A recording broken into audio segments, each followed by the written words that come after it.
నిజమే వీళ్ళు తేడాగా ఉన్నారు, వీళ్ళు విశ్వాసులు వేరేలాగా ఉన్నారు, యేసుక్రీస్తు ద్వారా ఏదైనా చేస్తున్నారు, నేను అట్లా లేను, నేనేంటో నా సొంత ఆలోచనలోనే ఉన్నట్టు అనిపిస్తుంది, నేనేంటో నా సొంత నీతిని సంపాదించుకుంటున్నట్టు అనిపిస్తుంది, ఏదో తేడాగా ఉంది నాలో, ఇది నాకు అర్థం కావట్లేదు.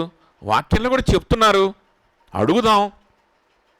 సహోదరులారా, ఏంటి నాకు సరిగ్గా బుర్రకు ఎక్కట్లేదు, చెప్పండి, నేర్పించండి, మీరు ఎలా క్రీస్తు ద్వారా చేస్తున్నారు నాకు నేర్పించండి అని అడుగుదాం, తగ్గించుకుందాం. నేను అడిగేది ఏంది, నాకు తెలియదేంది. ఈ గర్విష్ఠులు, ఈ కుక్కలు, ఈ మూర్ఖులు ఏం చేస్తారంటే, వీళ్ళు ఏం చేస్తారు, వీళ్ళు అడగరు. వాళ్ళకు వచ్చిన దాన్ని చేసి గొప్పగా చెప్పుకోవడానికి ప్రయత్నం చేస్తారు, వచ్చిన దాన్ని చేసి. చూడండి నేను అంత మంచిగా సెటిల్ అయ్యాను, చూడండి నేను అంత మంచిగా ఉన్నాను, ఇదే ఆశీర్వాదం, ఇదే విశ్వాసం అంటే అని చెప్తాడు. అప్పుడు వెంటనే వేరే విశ్వాసులు, లేదు లేదు బాబు అది విశ్వాసం కాదు, యేసుక్రీస్తుకు దగ్గర ఉంటే అది విశ్వాసం అంటాడు. ఆ పాస్టరో లేకపోతే అక్కడ మంచి విశ్వాసులో దాన్ని కాంట్రడిక్ట్ చేస్తుంటారు. లేదు తమ్ముడు కొంచెం ఆగు, మంచిదే, నువ్వు మంచోడివే కాదనట్లా, కానీ ఏసైకి దగ్గరే అవుతున్నట్టు నువ్వు అనిపించట్లా, ప్రభుత్వం సమయం గడుపుతున్నట్టు అనిపించట్లా, ప్రభుత్వ రిలేషన్షిప్ డెవలప్ చేసుకుంటున్నట్లు అనిపించట్లేదు.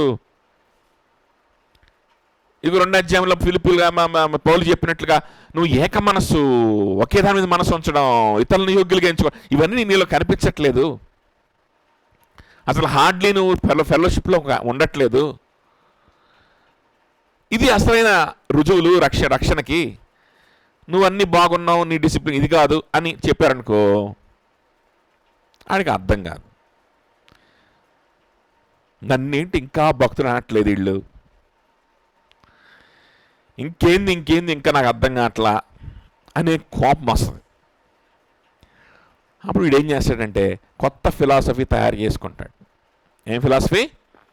కొత్త ఫిలాసఫీ. వాళ్ళు ఎందో భ్రమల్లో ఉన్నారు. అసలు ఆత్మీయ జీవితం అంటే నాది అసలైన ఆత్మీయ జీవితం.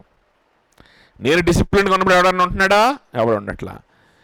నేను పర్ఫెక్ట్గా ఉన్నట్టు ఎవడన్నా ఉంటున్నాడా? ఎవడు ఉండట్లా. నాకున్న సాత్వికము, నాకున్న డిసిప్లిన్, నాకున్నటువంటి మీక్నెస్ ఎవరికైనా ఉన్నాయా? ఎవరికి లేవు. ఇది కదా రక్షణ అంటే. వీళ్ళు ఎందో భ్రమల్లో ఉంటున్నారు అని కొత్త ఫిలాసఫీని తయారు చేసి వీడేం చేస్తాడంటే ఆ ఫిలాసఫీని పక్కోళ్ళకు కూడా సేల్ చేయడానికి ప్రయత్నం చేస్తాడు. ఎవరు? డాగ్. అదవుతుందా? పక్కన వాళ్ళు సేల్ చేయడానికి ప్రయత్నం చేస్తాడు. దీన్ని సేల్ చేయడానికి వాడు వాడుకునేది ఏంటి అని అంటే మోషే ధర్మశాస్త్రాన్ని. చూడరాబాయ్, మోషే ధర్మశాస్త్రం రూల్స్ ఉన్నాయి, వాటిని పాటించాలి. యేసుప్రభు లోపల యేసుప్రభు కనిపించాలి, ఆ విశ్వాసం కనిపించాలి, ఆ ప్రేమ కనిపించాలి, ఆ తగ్గింపు కనిపించాలంటే ఆడ కనిపిస్తాయి? కనిపించాల్సింది ధర్మశాస్త్రం, అందులో ఉన్నటువంటి సున్నతి. ఎంత గొప్పది అది! సున్నతి కూడా చేయించుకోవాలి. అర్థమవుతుందా? సో ఈ సున్నతి అనేటువంటిది వాడికి ఏంటంటే కేవలం ఒక సాకు మాత్రమే, వాడి ఫిలాసఫీని సేల్ చేయడానికి. అర్థమైంది కదా ఇప్పుడు? అయితే పౌలు ఏమంటున్నాడు? శరీరమును ఆస్పదము చేసుకొనకుండా దేవుని ఆత్మ వలన ఆరాధించుచు క్రీస్తు యేసునందు అతిశయపడుచున్న మనమే సున్నతి ఆచరించి వారము. వీళ్ళు సున్నతి అనే దాన్ని అడ్డం పెట్టుకుంటున్నారు కదా, మోషే ధర్మశాస్త్రాన్ని అడ్డం పెట్టుకుంటున్నారు కదా. ఒరే నాయనా, మోషే ధర్మశాస్త్రాన్ని మీరు పాటించలేరు. సున్నతి అంటే కూడా అసలు అర్థం ఏంటి అని అంటే దేవునితోటి నిబంధన కలిగి ఉండడం. ఆనాడు నిబంధనకు గుర్తుగా దేవుడు సున్నతినిచ్చాడు. ఈనాడు నిబంధనకు గుర్తుగా సున్నతి కాదు, యేసుక్రీస్తు రక్తమే నిబంధనకు గుర్తు. ఇది కొత్త నిబంధన. ఇదేంటిది? కొత్త నిబంధన. ఇది పాత నిబంధనకు సంబంధించిన గుర్తులన్నీ పోయినాయి. సో సున్నతి, ఇప్పుడు సున్నతికి బదులుగా మనం చేయవలసింది ఏంటంటే ఈ 3. ఏంటా 3? లేకపోతే 1 ఏంటా? 1 శరీరమును ఆస్పదము చేసుకోకుండా బ్రతకడం. శరీరం ఆస్పదం చేసుకోకుండా బ్రతికే వారు ఏం చేస్తారు? నెక్స్ట్ 3 ఫ్రేజెస్లో మనకి చెప్తాడు. శరీరం ఆస్పదం చేసుకోకుండా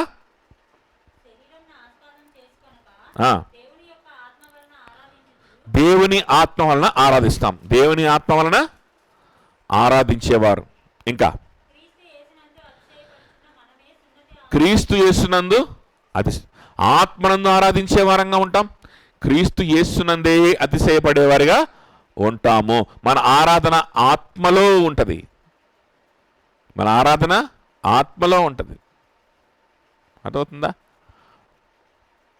ఏ ఆదివారం డ్యూటీకి పోతే డ్యూటీ కూడా ఆరాధనే. Work is worship. స్టాయిసిజం మాట్లాడుకున్నాం. స్టాయిసిజం గురించి మాట్లాడుకున్నాం కదా. వీళ్ళు స్టాయిక్లే. ఎవరు? ఈ కుక్కలు. అర్థమవుతుందా? వర్క్ ఈజ్ వర్షిప్ బ్యాచ్ ఇది. ఏ ఆదివారం వెళ్ళలేకపోతే ఆఫీస్కి వెళ్తే ఏమైంది? అదే ఆరాధన. అంటే ఆదివారం ఆఫీస్కి వెళ్ళకూడదు, ఎగ్జామ్కి వెళ్ళకూడదు అని కాదు. వెళ్ళండి. వెళ్ళాల్సి వస్తే తప్పకపోతే 1-2 సార్లు ఒక సంవత్సరంలో కొన్నిసార్లు చర్చ మిస్ అవ్వడం అనేటువంటిది పెద్ద నేరం ఏం కాదు. వెళ్ళొచ్చు. కానీ ఆరాధన అవ్వదు. అర్థమవుతుందా? వెళ్ళొచ్చాక మళ్ళీ ఏడన్నా ఆరాధన చేసుకోవచ్చా? ఏందా మరి సాయంత్రం సర్వీస్ ఉందా, బుక్ స్టడీ ఉందా అని ఎత్తుక్కుంటాడు విశ్వాసం. అంతేగాని ఈ ఎగ్జామే నాకు ఆరాధన అన్నాడంటే వాడేవాడు డాగ్. అర్థమవుతుందా? చూడండి. సో ఈ 2 ఆత్మలో ఆరాధన చేయడం, యేసుక్రీస్తు యందే అతిశయపడ్డాం. ఇంకా దేని గురించి కూడా అతిశయపడకుండా ఉండడం. మన జీవితంలో ఉన్న దేని విషయమై కూడా అతిశయపడకుండా, బోస్ట్ చేసుకోకుండా, ఓ నా జీవితంలో ఇది ఉంది కాబట్టి చాలా గొప్ప అని దేని గురించి కూడా అనుకోకుండా యేసుక్రీస్తే నా జీవితంలో ఉండడం, అదొక్కటే నా గొప్ప, ఇంకా వేరే ఏది కూడా నా జీవితంలో గొప్పది లేదు అనుకోవడం. సో ఈ 2 చేస్తాడు. ఎవరు చేస్తారు ఈ 2? శరీరమును ఆస్పదము చేసుకోకుండా బ్రతికేవాడు. శరీరమును ఆస్పదము చేసుకోకుండా బ్రతికేవాడు. సో ఇదే సున్నతి అంటున్నాడు. సున్నతి ఈజ్ ఈక్వల్ టు అని పెట్టుకోవచ్చు. సున్నతి పాత నిబంధనలో సున్నతి ఏదైతే ఉందో సున్నతి ఈజ్ ఈక్వల్ టు శరీరమును ఆస్పదం చేసుకోకుండా బ్రతుకుట. సున్నతి ఈజ్ ఈక్వల్ టు బ్యాప్టిజం కూడా కాదు. మళ్ళా అదవుతుందా? సున్నతి ఈజ్ ఈక్వల్ టు బ్యాప్టిజం కూడా కాదు. సున్నతి ఈజ్ ఈక్వల్ టు ఏంటి? శరీరమును ఆస్పదము చేసుకోకుండా యేసుక్రీస్తునేలోనే అతిశయపడుతూ బ్రతుకుట. ఇది సున్నతి. ఇది సున్నతి. సున్నతి డెఫినేషన్ మారిపోయింది ఎప్పుడో. కానీ కుక్కలు మాత్రం ఆ సున్నతికి డెఫినేషన్ మార్చకుండా వాళ్ళ ఫిలాసఫీని సేల్ చేయడానికి, మోషే ధర్మశాస్త్రాన్ని అడ్డం పెట్టుకోవడానికి ఆ సున్నతిని మారుతా ఉన్నారు. అవునండి, సున్నతి కూడా అవసరం, చేర్చుకోవాలి. క్రైస్తవులైనంత మాత్రాన సున్నతి కూడా ఈవెన్ అన్యులకు కూడా సున్నతి చేయించడానికి వాళ్ళు తయారైపోయినారనమాట. అన్యులు కూడా ఏం చేయాలి? సున్నతి చేయించుకోవాలి. ధర్మశాస్త్రం ధర్మశాస్త్రమే, దాన్ని పాటించాలి, ఉన్నదంటే పాటించాల్సిందే. చూడండి, ఇంకా ఈ శరీరంను ఆస్పదం చేసుకోవడం అంటే చూడండి, మళ్ళా నేను ఎందుకు ఎంత చెప్తున్నానంటే ఈ సర్కంసిషన్ బ్యాచ్ అంటే కేవలము సున్నతిని, కేవలము ధర్మశాస్త్రంలో ఉన్న ఆజ్ఞల్ని, ఆచారాలను మాత్రమే పాటించమని చెప్పేవాళ్ళు కాదు. వీళ్ళకి వేరే ఫిలాసఫీలు ఉన్నాయి. ఆ ఫిలాసఫీ ఏంటో ఇక్కడ పౌలు వివరిస్తున్నాడు. ఆ ఫిలాసఫీ ఏంటి అని అంటే శరీరమును ఆస్పదం చేసుకోకుండా ఉండేవాడు సున్నతి, నిజమైన సున్నతి. అంటే దాని అర్థం ఏంటి? ఈ సున్నతి చేయించుకునే వాళ్ళ ఫిలాసఫీ ఏంటి? శరీరమును ఆస్పదం చేసుకోవడం. ఓకే, ఈ శరీరం ఆస్పదం చేసుకుని బ్రతకడం అంటే మనం చూద్దాం. మళ్ళీ మనం 3rd verse వద్దాం. అవి మొత్తం చూశాక చూడండి, 4వ వచనం.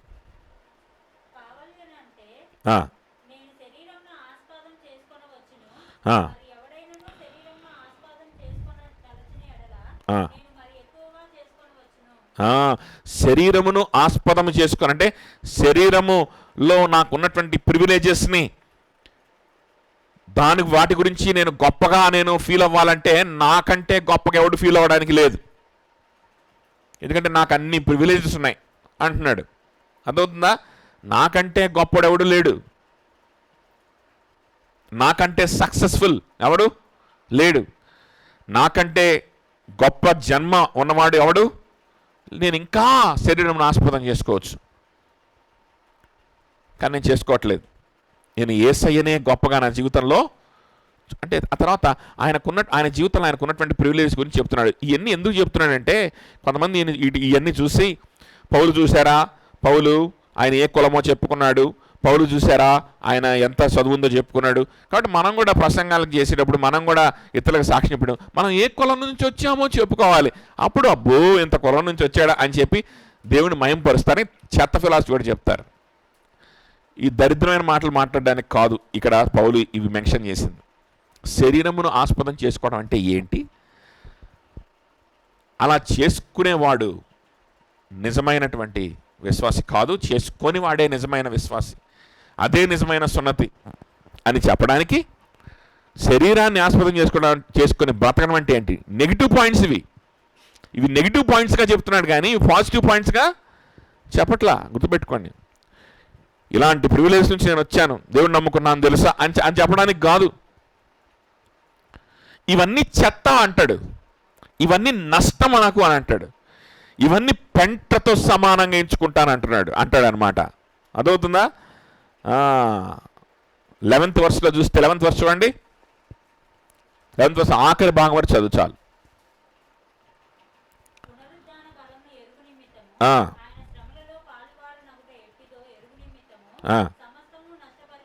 సమస్తము నష్టపరుచుకొని పెంటతో సమానముగా. సో ఇప్పుడు మనం చదవబోయే ఒక లిస్ట్ ఉంది, మనం ఒక లిస్టు చదవబోతున్నాము. ఆ లిస్ట్ అన్ని కూడా ఎందుకు చెప్పాడంటే ఏదో దేవుణ్ణి మహింపరచడానికి కాదు. మేము పలానా కులం నుంచి వచ్చామండి, మేము కన్వర్టెడ్ అండి, మేము ఆ కులం నుంచి వచ్చాం, మేము ఈ కులం నుంచి వచ్చామని చెప్తే ఏదో దేవునికి మహిమ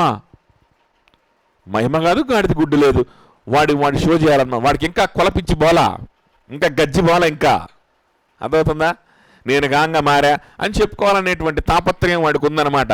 కాబట్టి ఆ గజ్జిపోక ఇంకా వాడు రక్షణ పడలేదన్నమాట అట్లాంటి వాళ్ళు. అర్థమవుతుందా? మనుషుల మధ్యలో తక్కువ ఎక్కువ అనేటువంటి జాతులు చూసేవాడు అసలు రక్షపడినట్లా. దేవుని సృష్టికి విరుద్ధంగా ప్రవర్తించేవాడు, దేవుని యొక్క చిత్తానికి విరుద్ధంగా ప్రవర్తించేవాడు అసలు రక్షింపడినట్టు అయిద్దా? వాడు రక్షణ కూడా లేదు, వాడికి ఎట్టి పరిస్థితుల్లో రక్షణ లేదని చెప్పొచ్చు. నేను ఫలానా కులం నుంచి రక్షింపడ్డానని చెప్పాడంటే వాడు రక్షణ లేదంతే, ఇంకా వేరే క్వశ్చనే లేదు. వాడు ఎంత గొప్పడైనా కావచ్చు. సో దానికోసం కాదు పౌలు ఇక్కడ చెప్తుంది, వీటన్నిటి నేను పెంటతో సమానంగా ఎంచుకున్నానని చెప్తున్నాడు. అసలు ఫస్ట్ ఆఫ్ ఆల్ కులాన్ని గురించినటువంటి ప్రస్తావన లేదు అక్కడ. కానీ చూడండి 5వ వచనం, 8వ దినమున సున్నతి పొంది తిని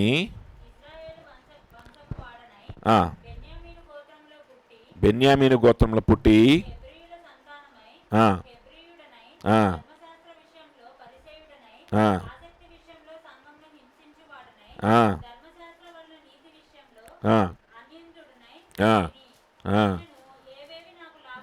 చాలు ఏవేవి నాకు లాభకరమై ఉన్నాయో వీటన్నిటిని నష్టముగా ఎంచుకున్నాడు. ఏంటి నష్టంగా ఎంచుకోవడం మనం కొంచెంసేపు చూద్దాం. ఫస్ట్ ఈ లిస్ట్ని ఒక్కొక్కటి చూద్దాం. చూడండి, ఫస్ట్ ఏంటంట, 8వ దినాన సున్నతి పొందినటువంటి యూదుడు, 8వ దినాన సున్నతి పొందినటువంటి వ్యక్తి. మనుషులు కల్పించినటువంటి ఆచారం విషయంలో ప్రతిదీ కూడా పాటించా నేను, మనుషులందరినీ సంతోషపెట్టడానికి, సమాజాన్ని సంతోషపెట్టడానికి. చూడండి, అది యూదుల యొక్క సమాజంలో ఇమిడిపోయింది. అది 8వ దినాన సున్నతి చేయించుకోవడం అనేటువంటిది ఏమైపోయింది, యాక్చువల్గా 8వ దినానే సున్నతి చేయించుకోవాలనే అనేటువంటిది లేదు. కానీ ధర్మశాస్త్రంలో యాజ్ సూన్ యాజ్ పాసిబుల్ 8వ దినం అనేటువంటిది మెన్షన్ చేశారు. కానీ 8వ దినాన చేయించుకోకపోతే అది పెద్ద పాపం, 8వ దినాన చేయించుకోకపోతే చాలా నష్టం వస్తుంది అని ఎక్కడ కూడా ధర్మశాస్త్రంలో లేదు. కానీ యేసుక్రీస్తును కూడా 8వ దినానే సున్నతి చేశారు. యేసుక్రీస్తు కూడా 8వ దినానే. అది కాలక్రమేణా ఎలా వచ్చిందంటే అది ఒక భయంకరమైన ఆచారం అయిపోయింది. ఆ తర్వాత వచ్చిన కొంతమంది రబ్బాయిలు వాళ్ళకి తాల్ముడ్ అనేటువంటి ఇంకా వేరే పుస్తకాలు రాశారు. ఈ ధర్మశాస్త్రాన్ని బేస్ చేసుకొని మనుషులు కల్పించినటువంటి పుస్తకాలు ఇంకోటి ఉంది, తాల్ముడ్ అంటారు దాన్ని. ఆ తాల్ముడ్లో కొంతమంది రబ్బాయిస్ మనుషులు కల్పించిన ఆచారాలు కూడా రాసేశారు. ఆ తాల్ముడ్లో కనుక మనం చూస్తే ఎంత దారుణంగా ఉంటుందంటే 8వ దినానికి ఒక్క సెకండ్ అటు ఇటుగా సున్నతి చేయించిన, 8వ దినానికి ఒక్క సెకండు దాటినా వాడు సాతాను సంబంధి, వాడు పుట్టడం వ్యర్థం, వాడు శాపగ్రస్తుడవుతాడు.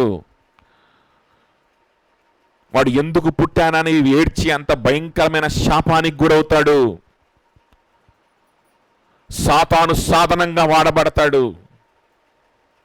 వాడు బ్రతికిన దినములన్నీ కూడా, ఫర్ ఎగ్జాంపుల్ ఏదైనా ఎమర్జెన్సీ వచ్చి, ఏదైనా ప్రాబ్లం వచ్చి 8వ దినాన్ని సున్నతి చేయించలేకపోయారనుకో తల్లిదండ్రులు, వాడికి ఇక జీవితాంతం వాడిని ఎలా చూస్తారో తెలుసా? వాడిని ఒక సాతానులా చూస్తారు. అర్థమవుతుందా? జీవితాంతం కూడా వాడి దగ్గరికి వెళ్ళాలంటే భయపడిపోతారు. వాడిని ఒక అంటరానుడితో సమానంగా చూస్తారు. అర్థమవుతుందా? అట్లా చూస్తారు. అలాంటి భయంకరమైనటువంటి మనుషులు కల్పించిన ఆచారాలు వచ్చేసినాయి. వాటి నుంచి తప్పించుకోవడం అనేటువంటిది ఇంపాసిబుల్ అయిపోయింది. అంతగా ఆచారాలు ఆ సమాజంలోకి వచ్చేసి యేసుక్రీస్తుని కూడా 8వ దినానే సున్నతి చేయించాడు. ఇక్కడ పౌలు ఏమంటున్నాడంటే, నేను కూడా 8వ దినాన సున్నతి చేయించుకున్నవాడిని. అదే గొప్పని మీరు అనుకుంటే, నేను 8వ దినాన సున్నతి చేయించుకున్నాను, మనుషులందరినీ నేను ఏం చేశాను? సంతోషపెట్టిన వాడిగా ఉన్నాను. నెక్స్ట్, ఈ సంతోషపెట్టడం అనే దాన్ని ఏం చేశాడంట? విసర్జించాను. దాన్ని నేను నష్టంగా ఎంచుకున్నాను, దాన్ని నేను పెంటగా ఎంచుకున్నాను. అంతే కదా? తర్వాత ఇశ్రాయేలు వంశము, బెన్యామీను గోత్రము, హెబ్రియులకే హెబ్రియుడు, హీబ్రూ ఆఫ్ హీబ్రూస్ అనే విధంగా ఉంటుంది గ్రీక్లో. అంటే హెబ్రియుల్లోనే గొప్ప హెబ్రియుడిని. అర్థమవుతుందా? ఆయన జన్మము గురించి, ఆయన పుట్టుకను గురించి మాట్లాడుతున్నాడు. గొప్ప పుట్టుక నాది, హెబ్రియులకే హెబ్రియుడుగా నేను ఉన్నాను, హీబ్రూ ఆఫ్ హీబ్రూస్. బెన్యామీను గోత్రం కావాలంటే నా గోత్రం కూడా చెప్తా. బెన్యామీను గోత్రము వెళ్ళి కనుక్కోండి మా వాళ్ళని, నేను ఎక్కడ జన్మించానో, నా జన్మం ఏంటో చెప్తారు. అది గొప్ప చెప్పుకోవడానికి కాదు, ఈ ఫ్యాక్ట్ ఏదైతే ఉందో ఇది నా జీవితంలో ఎందుకు పనికిరాని ఫ్యాక్ట్, ఇది నాకు మైనస్. దేవుని ప్రజల యొక్క సంతానంలో నేను పుట్టడం అనేటువంటిది, ఇశ్రాయేలీయుడుగా పుట్టడం అనేటువంటిది, దాన్ని నేను లాభంగా ఎంచుకోవట్లేదు, దాన్ని నేను నష్టంగా ఎంచుకుంటున్నాను. ఎందుకు నష్టంగా ఎంచుకుంటున్నాడు అని అంటే, రోమిలకు రాసిన పత్రిక 2 అధ్యాయము 4-5 చూడండి.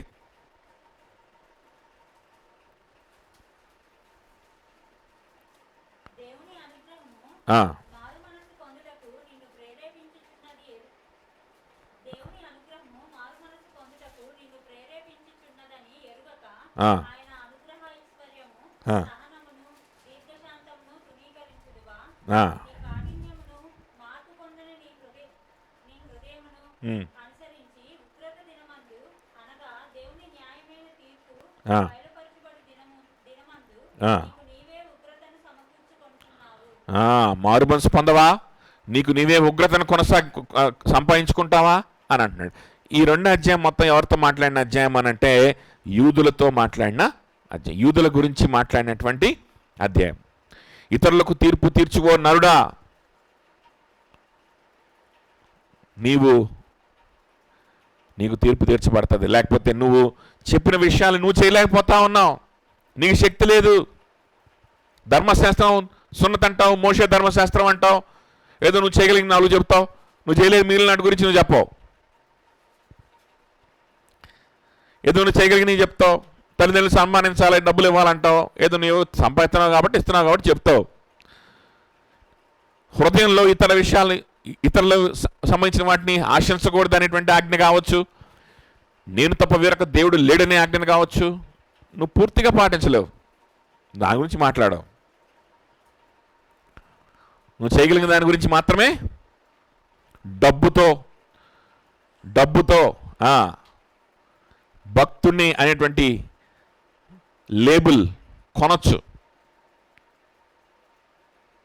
ఏదో డబ్బులు ఇచ్చి ఒక ఇల్లు కట్టి కొన్ని వస్తువులు పెట్టి తల్లిదండ్రులకి, బంధువులకి, మిత్రులకి డబ్బులు ఇచ్చి, డబ్బుతో ఏం చేయొచ్చు? మనం నీతిమంతులు అనేటువంటి పేరుని కొనుక్కోవచ్చు. ఆ విధంగా కొనుక్కోగలని కొనుక్కుంటావు, మిగిలిన విషయాలు మాత్రం నువ్వు పక్కన పెట్టేస్తావు. ఎంత దారుణమైన పరిస్థితిలో ఉన్నావు. నీ దగ్గర ధర్మశాస్త్రం ఉంది, నీకు లేఖనాలు ఉన్నాయి, నువ్వు యూదుడివి, దేవుని గురించి నీకు బాగా తెలుసు, నీకు ఒక ప్రివిలేజ్ ఉంది. యూదులకు అందరికీ ఒక ప్రివిలేజ్ ఉంది. ఏం ప్రివిలేజ్ అది? పుట్టుకతోటి దేవుని వాక్యాన్ని వింటూ ఉంటారు. దేవుడు ఎలాంటి వాడు అనే సంగతి వింటూ ఉంటారు. ఇలా వినడం అనేటువంటిది నీలో ఏం ప్రొడ్యూస్ చేసి ఉండాల్సింది? ఈ పాటికి పశ్చాత్తాపాన్ని ప్రొడ్యూస్ చేసి ఉండాల్సింది. అంటే నాలుగు వచ్చినప్పుడు మనం చదువుకుంది కదా. మళ్ళీ చదువు.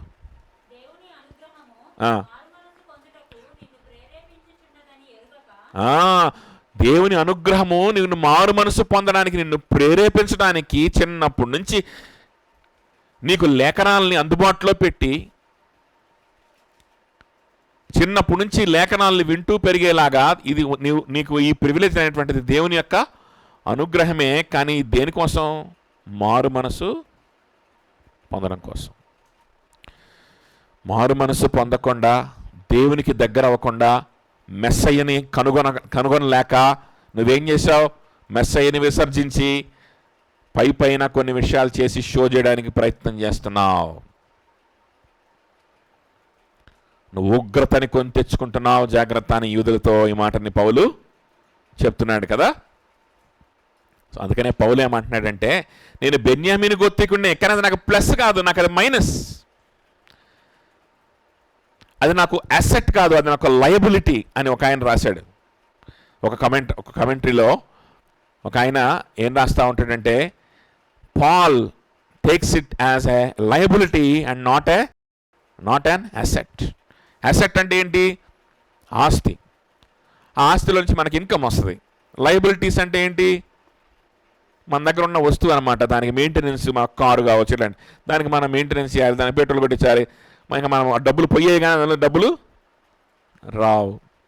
సో నేను ఒక యూదుణ్ణి, బెన్యామీను వంశస్థుడిని అనేటువంటి ఫ్యాక్ట్ ఏదైతే ఉందో, it is not an asset but this is a liability. ఇది ప్లస్ కాదు, దీంట్లోంచి నాకేమీ రాదు, కానీ ఇది నాకు మైనస్ అయితే రేపోతున్నా. రే నువ్వు బెన్యామీను వంశస్థుల్లో పుట్టావు, నువ్వు యూదులు పుట్టక చిన్నప్పటి నుంచి వాక్యం అన్నావు, ఏం చేసావురా నువ్వు అని దేవుడు అడిగి పిచ్చకుట్టుడు కొడతాడు రేపొద్దున. అదవుతుందా? అదవుతుందా చెప్పింది? నాకు తెలియదయ్యా, నేను తెలుసుకోలేకపోయా, నాకు ఎవరు చెప్పలేదు అన్నానికి లేదు. ఇంకా వాడు చిన్నప్పటి నుంచి ఏమింటున్నాడు? దేవుని గురించి వింటూనే ఉన్నాడు.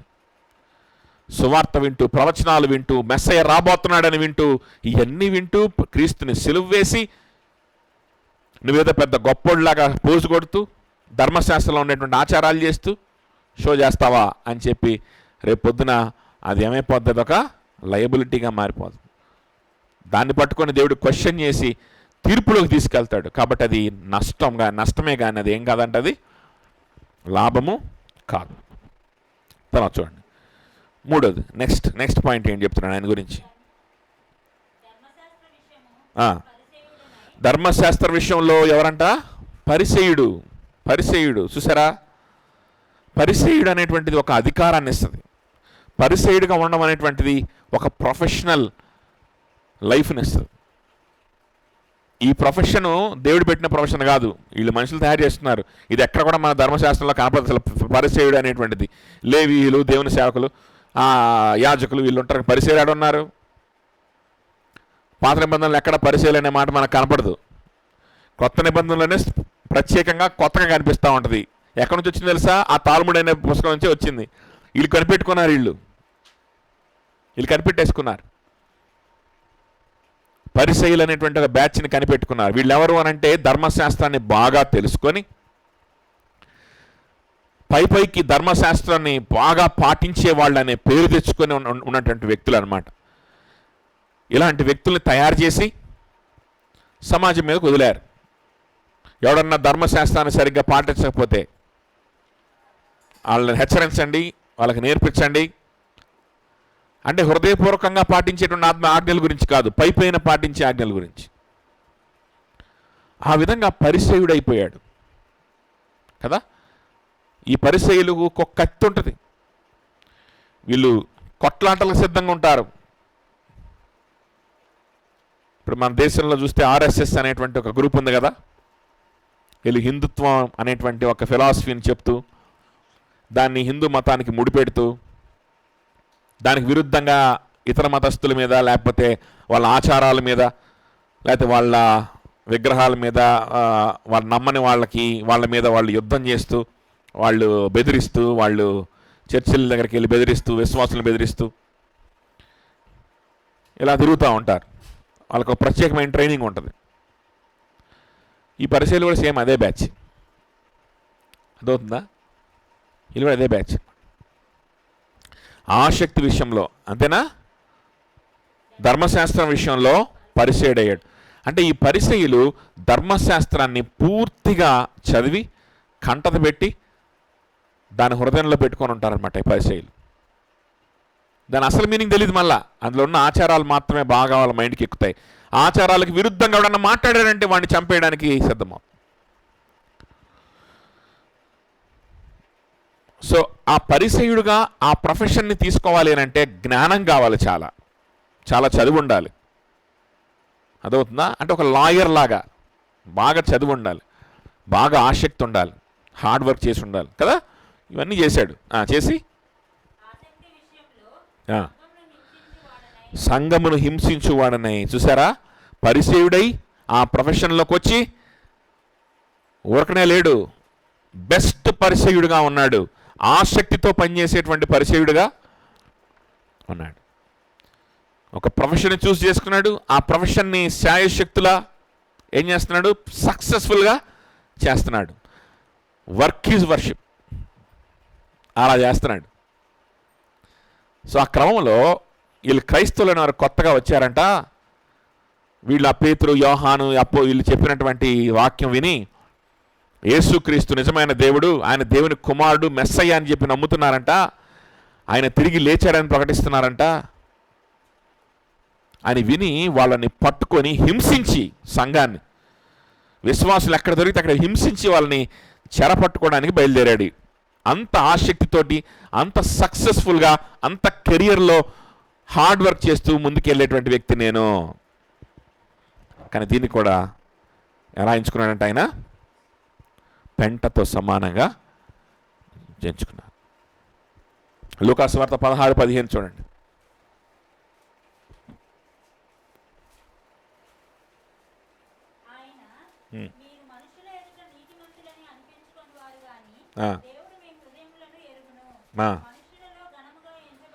మనుషులలో ఘనముగా ఎంచబడ్డం అనేటువంటిది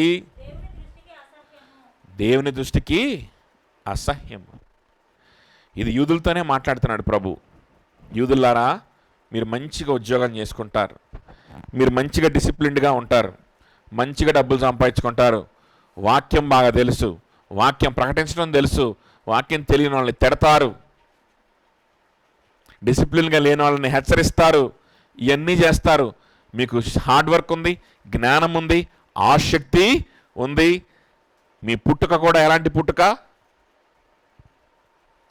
యూదులలో పుట్టినటువంటి వారు, చిన్నప్పటి నుంచి మీరు ధర్మశాస్త్రంలో పెరిగిన వారు. కానీ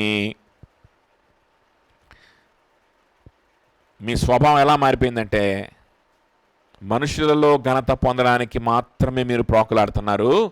మనుషులలో ఘనత, ఈ ఘనతలన్నీ మనుషులలో మాత్రమే పొందుకుంటే చాలు అనుకున్నటువంటి వ్యక్తులు దేవునికి ఎవరంటే వాళ్ళు అసహ్యులు. మనుషుల దృష్టిలో ఘనత పొందుకునేవారు దేవుని దృష్టికి అసహ్యులు. డెడ్ ఆపోజిట్గా ఈ వాక్యాన్ని వివరిస్తూ ఉంటే సంఘాల్లో గొర్రెల్లా కూర్చొని అంటుంటారు చాలామంది. డెడ్ ఆపోజిట్గా మనుషుల దృష్టిలో మంచి పేరు తెచ్చుకోవాలి, మనుషులందరి దృష్టిలో మంచి పేరు తెచ్చుకునేవాడే గొప్ప విశ్వాసి అంటాడు పాస్టర్. హల్లెలూయా. అందరూ కూడా ఏమాత్రం అనుమానం రాదు, ఏమాత్రం కూడా అరే ఇది వాక్యానికి విరుద్ధంలాగుందే, వాక్యంలో ఇలాగ లేదే.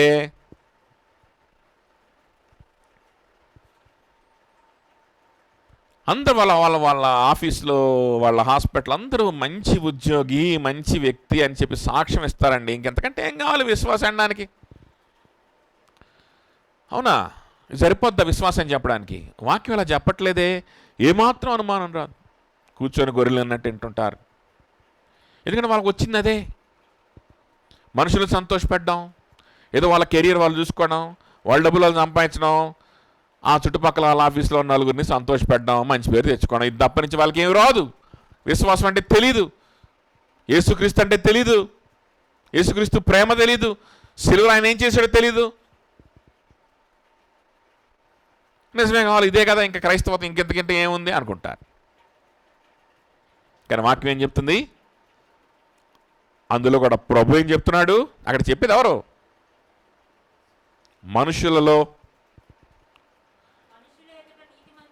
నీతిమంతులని అనిపించుకునే వాళ్ళు, మనుషులలో ఘనముగా ఎంచబడినది దేవుని దృష్టికి ఏంటంటే అది అసహ్యం. మనుషులలో ఘనముగా ఎంచబడినటువంటిది, చదువు బాగా సంపాదించుకొని ఘనత తెచ్చుకొని ఒక క్రైస్తవుడిగా సమాజంలో నిలబడితే ఇట్లాగా నా చదువు చూడండి, నా సంపాదన చూడండి, నా పరిస్థితి చూడండి అంటే ఆటోమేటిక్గా దేవునికి ఘనత, దేవుడు ఘనంగా ఎంచుతాడు అనే తప్పుడు బోధ చెప్తా ఉంటే ఎట్లా వినగలుగుతున్నాం మనం? అక్కడ క్లియర్గా లేదా? అక్కడ ఏమన్నా మర్మంలాగా ఉందా? అక్కడేమన్నా చెప్పినట్టుగా చెప్పాడా? అక్కడేమన్నా పొడుపు కథలాగా చెప్పాడా? అక్కడేమన్నా ఉపమానం రీతిగా చెప్పాడా? స్టేట్మెంట్ ఇచ్చేసాడు కదా క్లారిటీగా. మనుషుల మధ్యలో ఏదైతే ఘనముగా ఉంటుందో అది దేవునికి ఏంటది అసహ్యం అని చెప్తా ఉంటే, నీ చదువు దేవునికి మహిమ, నీ డబ్బు దేవునికి మహిమ ఎట్లా చెప్తావు? నీ ఉద్యోగం దేవునికి మహిమ ఎట్లా చెప్తావు? వినేవాడు ఎట్ట వింటాడో నాకు అర్థం కావట్లా. అదొందా?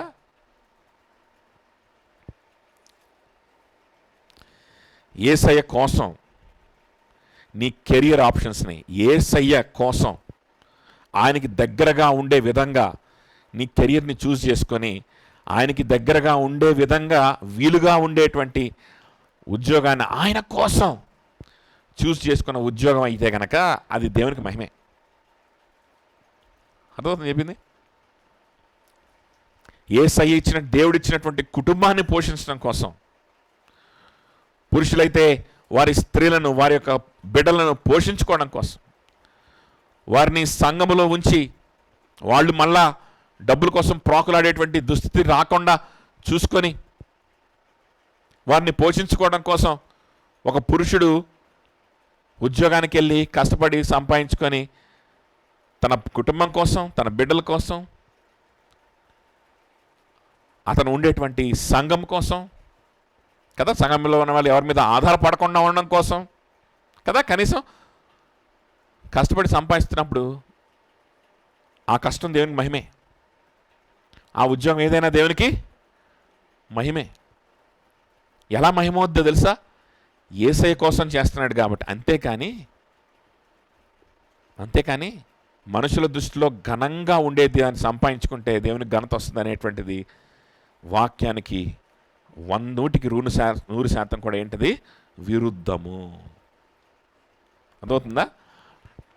కాబట్టి ఈయన పరిసేయుడుగా ఉన్నాడు, సక్సెస్ఫుల్ కెరియర్లో ఉన్నాడు. ఆ సక్సెస్ఫుల్ కెరీర్లోనే నీతిని సంపాదించుకుంటున్నాడు. నెక్స్ట్ ధర్మశాస్త్రం వలన నీతి విషయంలో అనిందుడై ఉన్నాడు. చూసారా, ఎవ్వరూ నిందించలేని పరిస్థితుల్లో ఉన్నాడు. డిసిప్లిన్డ్గా ఉన్నాడు. ఎవ్వరు నిందించలేని, వేలెత్తి చూపించలేని పరిస్థితిలో ఉన్నాడు. అనిందుడిగా ఉన్నాడు. ఇందులోనే నీతిని చూసుకుంటా ఉన్నాడు అనమాట. కానీ దీన్ని ఈరోజు అయితే ఏం చేస్తున్నాడంట? పెంటతో సమానంగా, నష్టముగా ఆయన ఎంచుకుంటున్నాడు. చూడండి, మత్తయి సువార్త 6వ అధ్యాయం కూడా చూడండి. మత్తయి సువార్త 6వ అధ్యాయం 2వ వచనం చూడండి.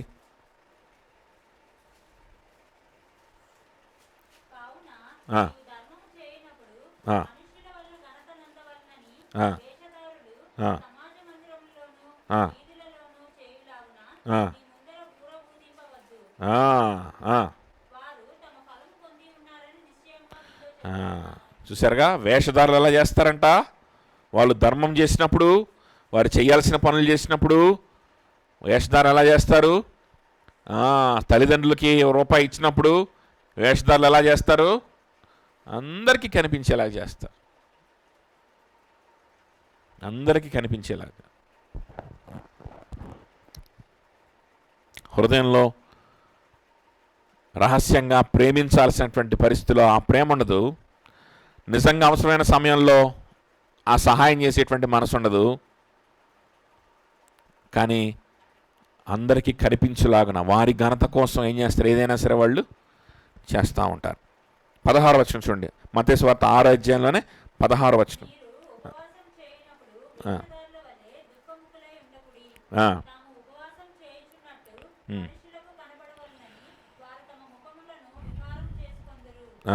వీళ్ళు వేషధారులు ఇంకా ఏం చేస్తారంటే, వాళ్ళు ఉపవాసం ఉండేటప్పుడు కూడా మేము చాలా భక్తులము, మేము ఉపవాసం ఉంటున్నాము అని చెప్పి వాళ్ళు ఏం చేస్తారంట? అన్ని కార్యక్రమాలకు వస్తారు, ఉపవాసానికి వస్తారు, సంఘానికి వస్తారు, ఇవ్వగలిగిన అంతవరకు టైంని కూడా ఇస్తారు. అటు ఉద్యోగము చేసుకుంటున్నాను, అటు సమాజంలో మంచి పేరు సంపాదించుకుంటున్నాను, ఇటు దేవుని సేవలో కూడా ఉంటున్నాను, ఉపవాసాలు ఉండి దేవునికి మొరపెట్టుకుంటున్నాను, అన్నీ ప్రార్థనేనండి, అన్నీ దేవుని చిత్తమేనండి, అన్నీ దేవుని మీదే ఆధారపడతానండి అని స్టోరీలు చెప్తారు. నిజంగా దేవుని మీద ఆధారపడేవాడు ఇట్లాంటి స్టోరీలు చెప్పడం అదవుతుందా? సో ఆ విధంగా ఉపవాసం ఉండేటప్పుడు మొక్కను వికారం చేసుకుంటారు. తర్వాత 23వ అధ్యాయం, మత్తయి సువార్తలోని 23వ అధ్యాయం 5 నుండి 7 వచనాలు.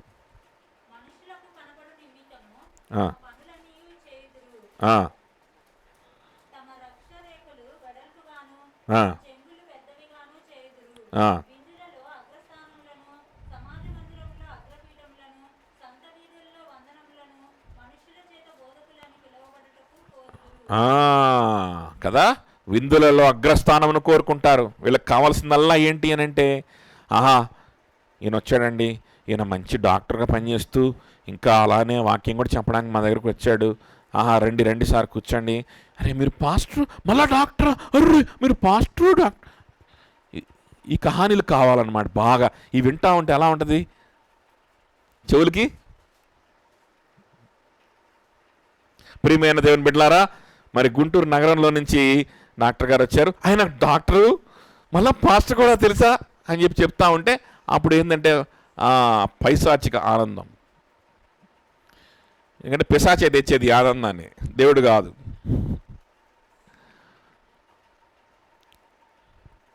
ఇది కావాలి ఎవరికి? వేషధారులకి. ఈ వేషధారులు దేవుని దృష్టిలో ఎవరు? అసహ్యులు. గుర్తుపెట్టుకోండి, ఇది దేవునికి అసహ్యమైన విషయం అంటది. అదవుతుందా? దేవుడు ఛీ అని పక్కన పెట్టేసే విషయం ఇది. దేవుడు భరించలేని విషయం ఇది. అర్థమని చెప్పింది. దేవుడు తట్టుకోలేని విషయం ఇది. కానీ ఇదే కావాలి వాళ్ళకి. విందుల్లో అగ్రస్థానము, సంత వీధుల్లో వందనములు, అందరు వందనాలు చెప్పాలి. సమాజ మందిరంలో కూడా అగ్రపీఠము. చూసారా, ఇది వేషధారులు. సరా పౌలు కూడా అదే పరిస్థితిలో ఉన్నాడంట. పౌలు కూడా పరిసయుడు, ధర్మశాస్త్రం అంతా వచ్చు, హార్డ్ వర్కింగ్ నేచర్ ఉంది, కెరియర్లో సక్సెస్ఫుల్గా ఉన్నాడు. ధర్మశాస్త్ర విషయంలో ప్రతి నీతిని కూడా పాటించే వ్యక్తిగా సమాజంలో కనిపిస్తున్నాడు. ఎవడు పాటించలేడు, నీతిమంతుడిగా ఉంటాడు, ఎవడు ఉండలేడు. కానీ సమాజం అంతా ఒప్పుకుంటుంది వాడు నీతిమంతుడని, ఆయన నీతిమంతుడని. ఎవరు? పౌల్ని. అలా బ్రతికానయ్యా, కానీ ఇదంతా నాకేంటి? నష్టం. దీనివల్ల నాకు డేంజర్, దీనివల్ల నాకు నష్టం, లాభం లేదు, అందుకని విడిచిపెట్టేశా. అర్థమవుతుందా? ఇప్పుడు చూడండి, లాస్ట్ పౌలు తన గురించి తను ఏం చెప్పుకుంటున్నాడు చూడు. తర్వాత ధర్మశాస్త్ర విషయమై అనిందుడై ఉన్నాడు కదా. సో వాక్యం విషయం కూడా అనిందుడై ఉన్నాడు, భక్తి విషయం కూడా అనిందుడై ఉన్నాడంట. చూడండి, లూకాసు వార్త 18:14 చూడండి. లూకాసు వార్త 18:14.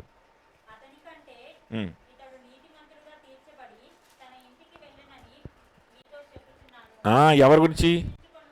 తను తాను హెచ్చించుకునేవాడు తగ్గింపబడిననియు. ఎవరి గురించి ఇది? సుంకరి, పరిసయుడు ఇద్దరు ప్రార్థన చేసుకున్నారు. ఉపమానం చెప్పాడు ప్రభు, అందులో ఇద్దరు కలిసి ప్రార్థన చేసుకుంటా ఉన్నారు. సుంకరేమో ఆయన పశ్చాత్తాపంతో, ధైర్యం లేక, విరిగినలిగిన హృదయంతో ప్రార్థన చేసుకుంటా ఉంటే, పరిసయుడేమో ఎలా ప్రార్థన చేసుకుంటున్నాడు?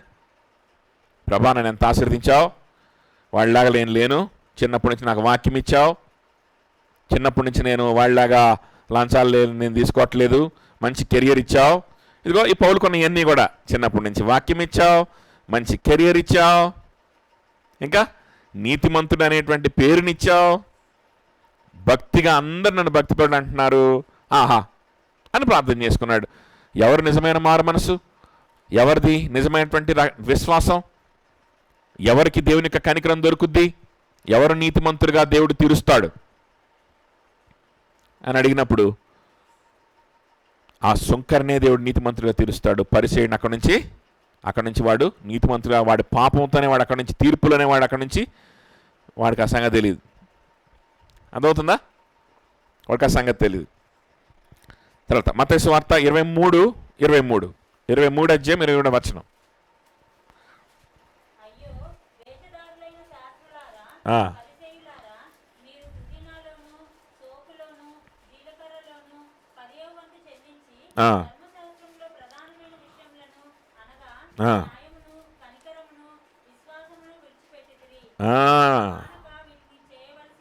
వీళ్ళు ఏం చేస్తారంటే, వీళ్ళు డబ్బులు ఉంటాయి కాబట్టి, మంచిగా సక్సెస్గా మంచి డబ్బులు సంపాదించుకుంటారు కాబట్టి డబ్బులు ఎంత కావాలని ఇస్తారు.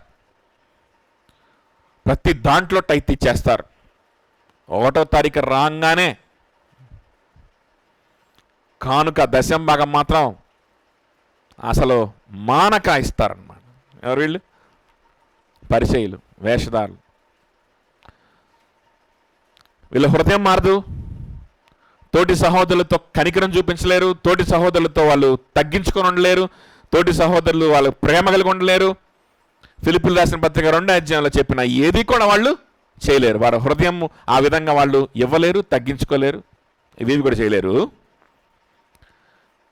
కానీ వాళ్ళ దగ్గర డబ్బులు ఉంటాయి కదా, సక్సెస్గా ఉంటారు కదా, టైత్ మాత్రం ఎంత కావాలంటే అంత ఇచ్చేస్తారు, రెగ్యులర్గా ఇచ్చేస్తారు. ఏదైనా డొనేషన్ కావాలన్నా ఇచ్చేస్తారు, ఎవరికైనా ఏదైనా కావాలంటే ఇచ్చేస్తారు. అర్థమవుతుందా? ఎందుకని? వాళ్ళకి సాటిస్ఫాక్షన్ వస్తుంది. ఈవెన్ దాన ధర్మాలకు కూడా ఇచ్చేస్తారు. ఎందుకని? వాళ్ళకి సాటిస్ఫాక్షన్ వస్తుంది. అందుకని 2 కొరింథీయులకు రాసిన పత్రిక 13 అధ్యాయం 1 కొరింథీ 13 అధ్యాయంలో ఏం చెప్తా ఉంటాడు? నీ శరీరములను దహింపబొట్టకు సమర్పణ కూడా చేయవచ్చు. మీరంతా దానం చేసేటువంటి వ్యక్తులు అయి ఉండొచ్చు, కానీ ప్రేమ లేని ఎడల అది వ్యర్థము. ప్రేమ లేకపోతే ఎక్కడ నేర్చుకుంటావు ఈ ప్రేమని? సంఘంలో నేర్చుకుంటావు. సంఘంలో ఒకరికొకరు తగ్గించుకోకుండా, సంఘంలో ఒకరితో ఒకరిని జీవితాన్ని పంచుకోకుండా, సంఘంలో కలిసి యేసయ్య కోసం పనిచేయకుండా నీకు ప్రేమ ఏంటో ఏం తెలుస్తుంది? నువ్వు ప్రేమ అంటే ఏమనుకుంటావంటే ఊరికి ఇవ్వడం అనుకుంటుంటావు. ఊరికి కొంతసేపు పోయి కూర్చోవడం, ముచ్చట్లేయడం, జోకులు వేసుకోవడం, ఓదార్చుకోవడం, జాలి చూపించడం ఊరకనే.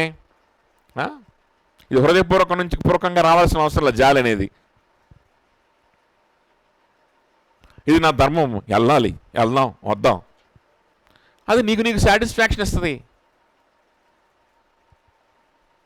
డబ్బులు ఇవ్వడం ఇది ప్రేమ అనుకుంటాం. నీలో ఎంత స్వార్థం ఉంది, నువ్వెంత సెల్ఫిష్గా ఆలోచిస్తావు, నీలో ఎంత ద్వేషం ఉంది, ఊరుకోరకనే ద్వేషం అట్లా బయటకు వస్తుంది. ఇవన్నీ తెలియాలంటే నువ్వు సంఘంలో ఉండాలి కదా, సంఘంలో ఉండి తగ్గించుకోవాలి కదా. ఈ బలహీనతలన్నీ బయటకు వచ్చే కొలది వాటిని దేవుని దగ్గర పెట్టుకొని పశ్చాత్తాపడి సరి చేసుకుంటా ఉండాలి కదా. ఇవన్నీ చేయకుండా నీకు ప్రేమ అంటే ఏమర్థమవుతుంది, నిజమైన కరికరం అంటే నీకేమర్థమవుతుంది? నీ డెఫినేషన్ నువ్వు పెట్టుకుంటావు, అంతేనా? సో వీళ్ళకి కూడా వీళ్ళ డెఫినేషన్లు వీళ్ళకున్నాయి. భక్తి అంటే ఏంటి? దశం మగలివ్వడమే భక్తి అనుకుంటున్నారు. సరే, 23 అధ్యాయం 23వ వచనం మత్తయి సువార్త. ఇప్పుడు అదే అధ్యాయంలో 26వ వచనం చూడండి.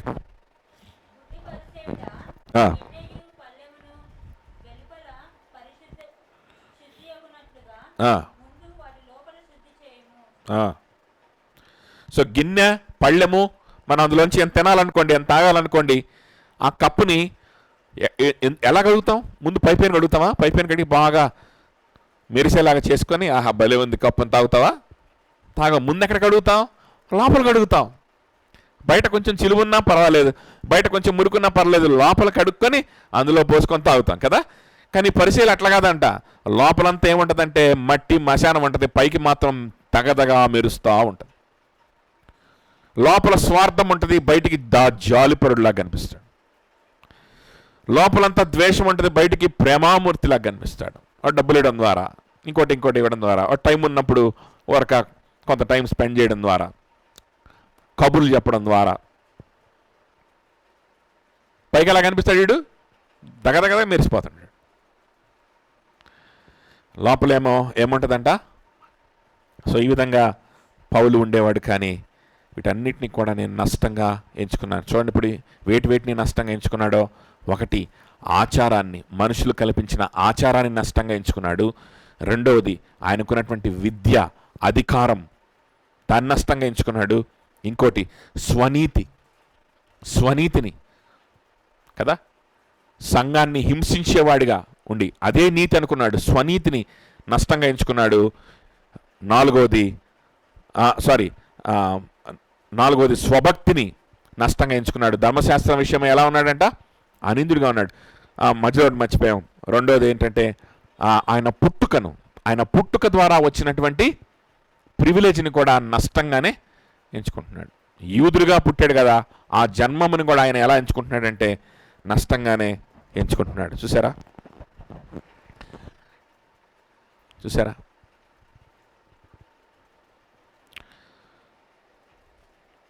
ఇవన్నీ నష్టముగా, పెంటతో సమానంగా.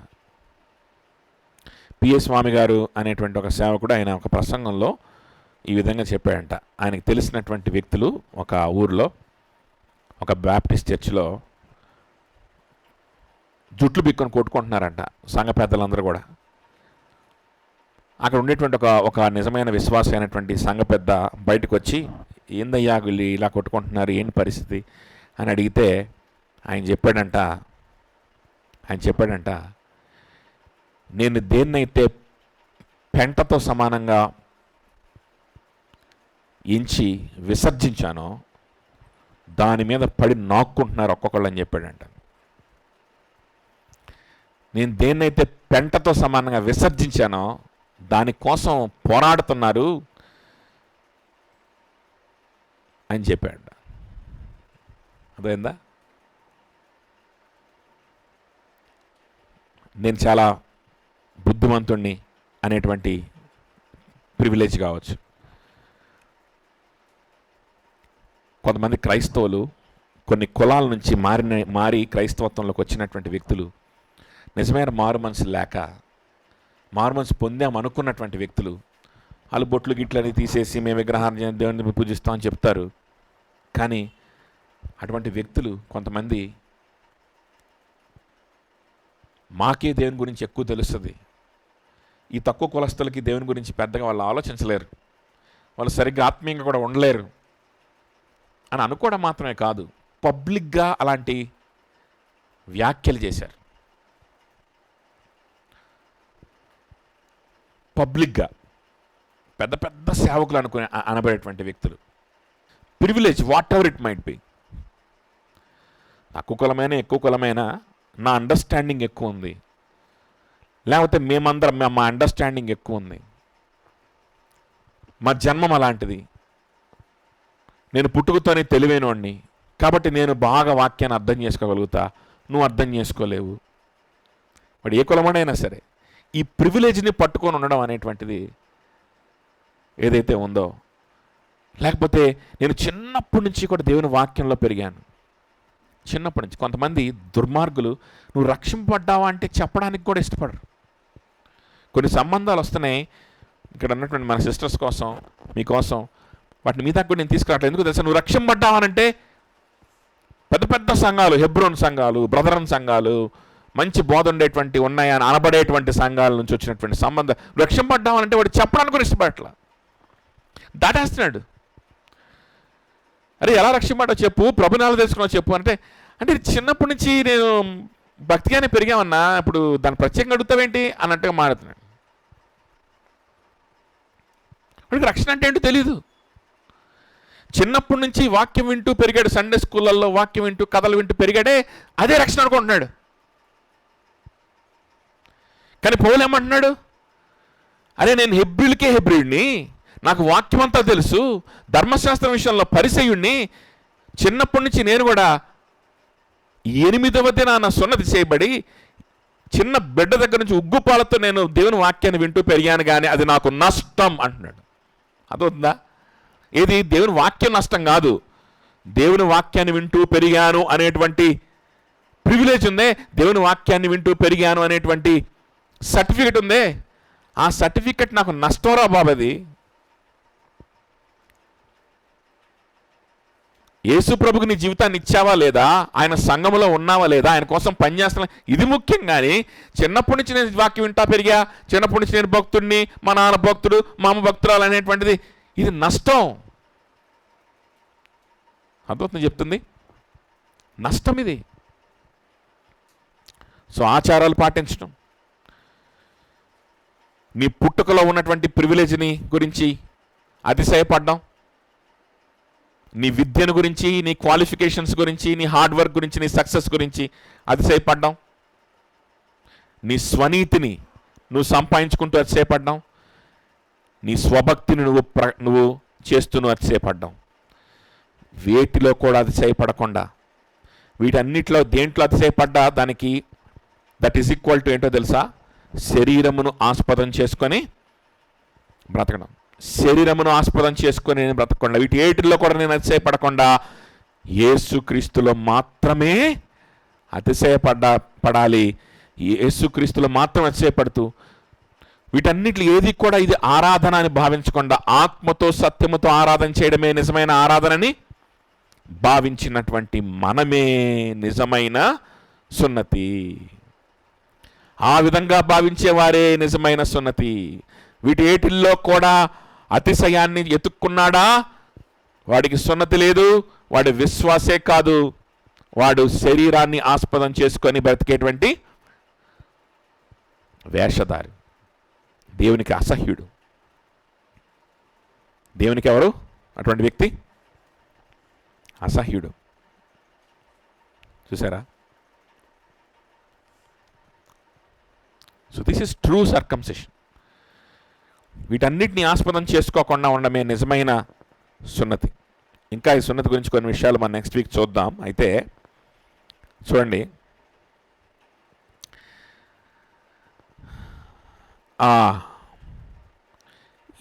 ఇలాంటివి ఏమి ఉంటాయి అన్నమాట. ఇలాంటి కొన్ని ప్రివిలేజెస్ ఉంటాయి.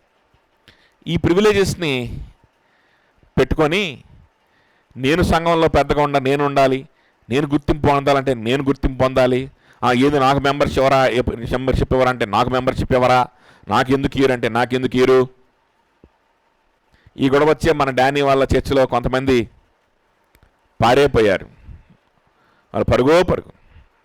వాళ్ళు ఎవరు లేరు, ప్రశాంతంగా ఉంది చర్చి. ప్రశాంతంగా నిజమైన క్రైస్తవులతోటి చర్చి నడిపించుకుంటున్నారు. అదవుతుందా? వీళ్ళు కుక్కల బ్యాచ్ అనమాట. ఈ కుక్కల బ్యాచ్ తట్టుకోలేరు. అరే నాకు మెంబర్షిప్ ఇవ్వట్లేదు, అరే ఏంటి నేను ఇంకా నేర్చుకుందాం అనుకోరు వీళ్ళు. ఎందుకు ఇరు? నాకు ఆ ప్రివిలేజ్ లేదా, నేను ఇంక ఈ ప్రివిలేజ్ లేదా, నేను చిన్నప్పటి నుంచి వెళ్ళేనా, నేను చిన్నప్పటి నుంచి నాకు అది తెలీదా, ఇది తెలీదా? అయినా వీళ్ళు చేసేది కాదు క్రిస్టియానిటీ. క్రిస్టియానిటీ అంటే కొన్ని ఉన్నాయి స్టాండర్డ్స్, అవి నేనే చేస్తున్నా. ఇలాగ అర్థం కావట్లా. వీళ్ళు ఏదో రోజు ఏం చేస్తారంటే సంఘం విడిచిపెట్టి పారిపోతారు. భక్తులు అనుకుంటూ బ్రతికేస్తారు, నరకానికి వెళ్ళిపోయిన తర్వాత బెత్తరపోతారు. చేసేదేం లేదు. ఇంకా తగ్గించుకొని నేర్చుకోవడానికి ప్రయత్నం చేస్తే బాగుపడతారు. చూడండి, ఇదే ఫిలిప్పీలు రాసిన పత్రిక 7-8 వచనాలు. అంటే వీటన్నిటిని కూడా నేను నష్టంగా ఎంచుకుంటున్నానని చెప్పాడే పౌలు. విలియం హెండ్రిక్సన్ అనే ఆయన కమెంటరీలో రాసినటువంటి ప్యాసేజ్ నేను చదువుతున్నాను చూడండి. విలియం హెండ్రిక్సన్ కమెంటరీ అని అంటే it is very old commentary. Matthew Heinrich commentary తర్వాత చాలా విలువైన కమెంటరీగా చాలామంది పరిగణిస్తారు.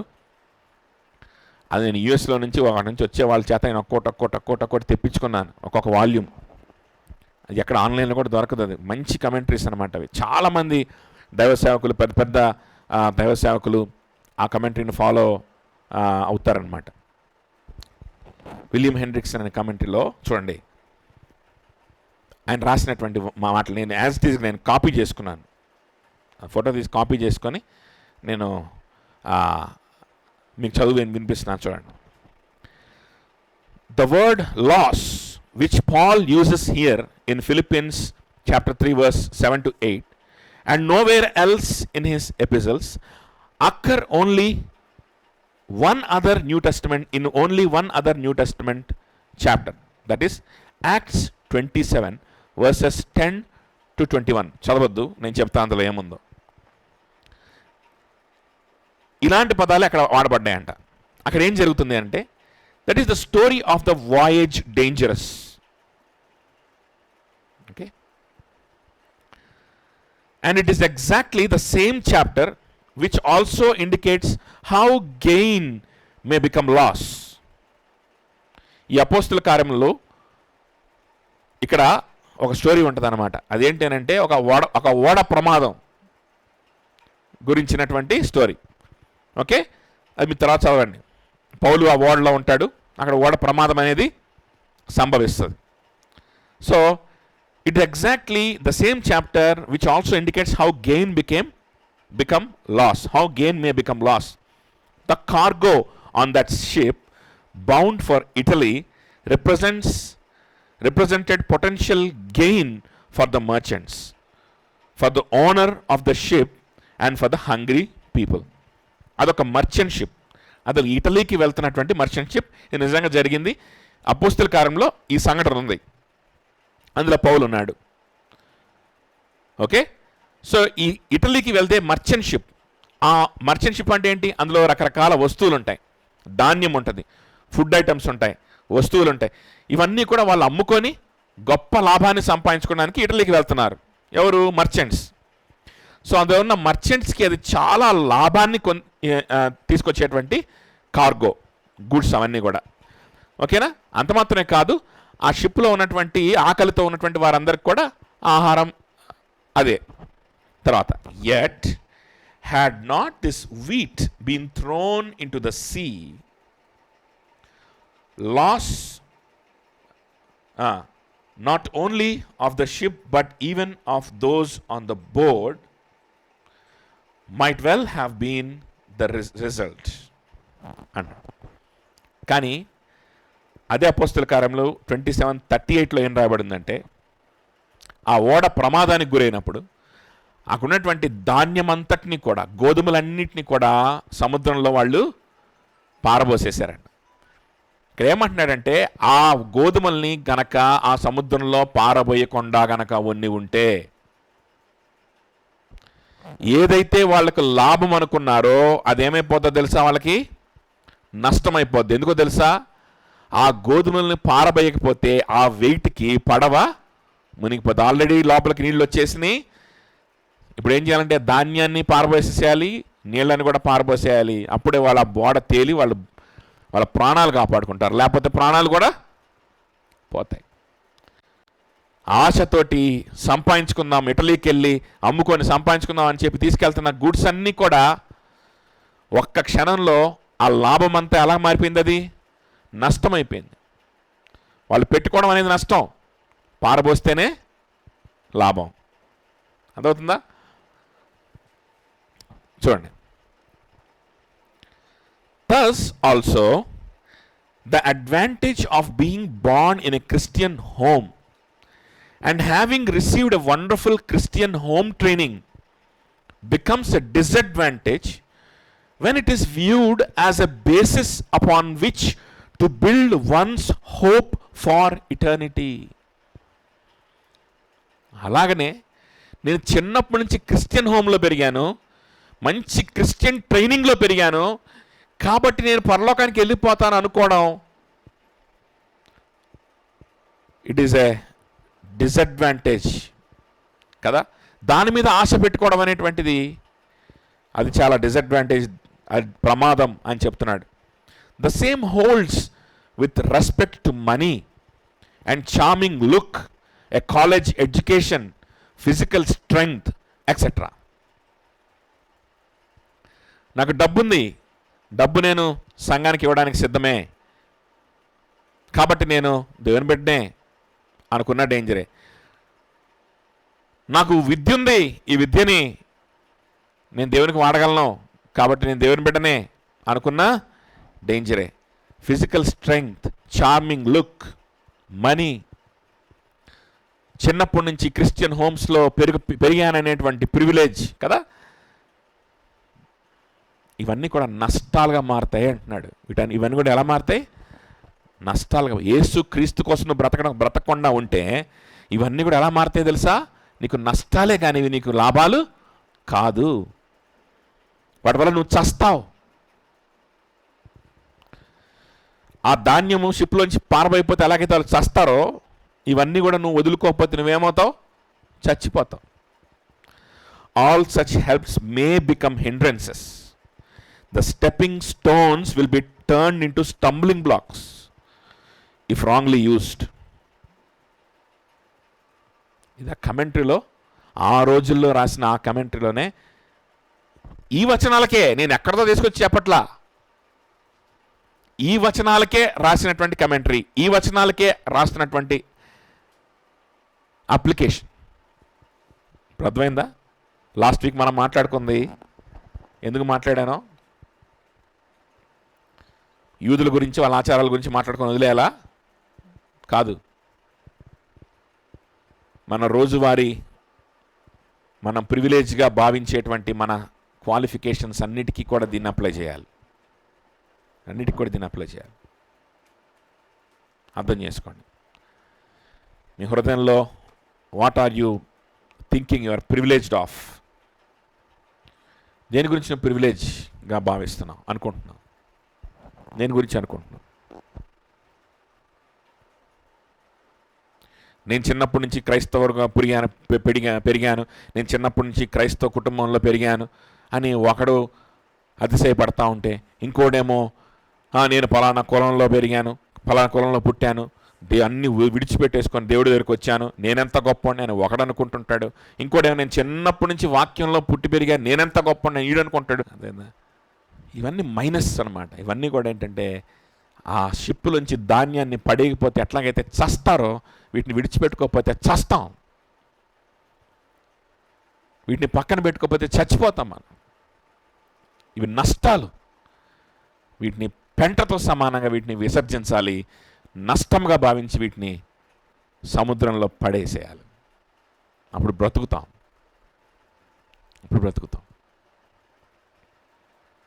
అర్థమవుతుందా? ప్రార్థన చేసుకుందాం.